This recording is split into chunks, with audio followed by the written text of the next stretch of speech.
ప్రభువైన యేసు నామమున మీకు శుభములు. ఈరోజు మన వాక్య భాగము రోమాపత్రిక 12వ అధ్యాయము మొదటి 8 వచనాలు. ఈ యొక్క అధ్యాయం చదివినప్పుడు ప్రత్యేకంగా ఈ అధ్యాయము దైవ సేవకుల యొక్క వ్యక్తిత్వము, వారి యొక్క ప్రవర్తన ఏ విధంగా ఉండాలో తెలియజేయబడడానికి రాయబడిందని మనకు అర్థమవుతుంది.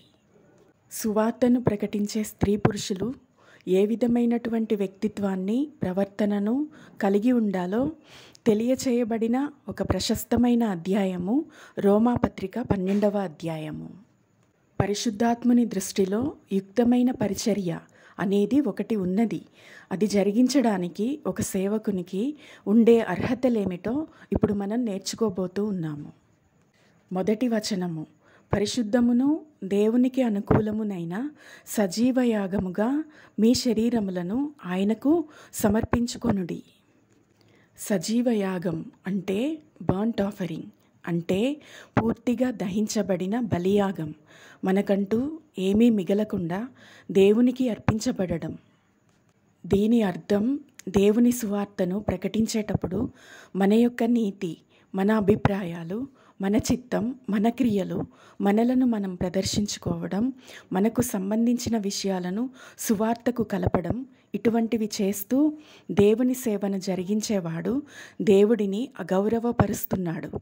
వాడు సజీవయాగం అనే మాటకు ఎంతో దూరంగా ఉన్నాడు. సజీవయాగంకు మరొక ప్రత్యేకత ఉంది. ఈ అర్పణ ప్రతిరోజు చెల్లించబడేది అని. ఒకవేళ గనుక మనల్ని మనం దేవుని చేతులకు ప్రతిరోజు అప్పగించుకోకపోతే, ప్రతిరోజు దేవునికి విధేయత చూపించకపోతే, ప్రతిరోజు మనల్ని మనం ఉపేక్షించుకోకపోతే, అటువంటి వారు సువార్తికులు కాలేరు. వారు చేసే పని సువార్త పని కాదు.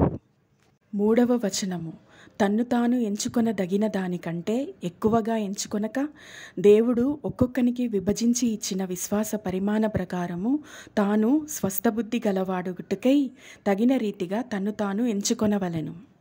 ఒక విశ్వాసిగా, సువార్తికులుగా మనకు ఉండవలసిన రెండవ ప్రాముఖ్యమైన విషయాన్ని దేవుడు ఇక్కడ తెలియజేశాడు. మన గురించి మనం ఏమనుకుంటున్నామో, ఏమనుకోవాలి. బుద్ధిమంతులు, జ్ఞానులు ఎవరూ కూడా నేను యోగ్యుడను, అర్హుడను అని అనుకోరు. వారు జీవము కలిగిన దేవుని దృష్టిలో తగ్గింపుతో, వణుకుతో ఉంటారు.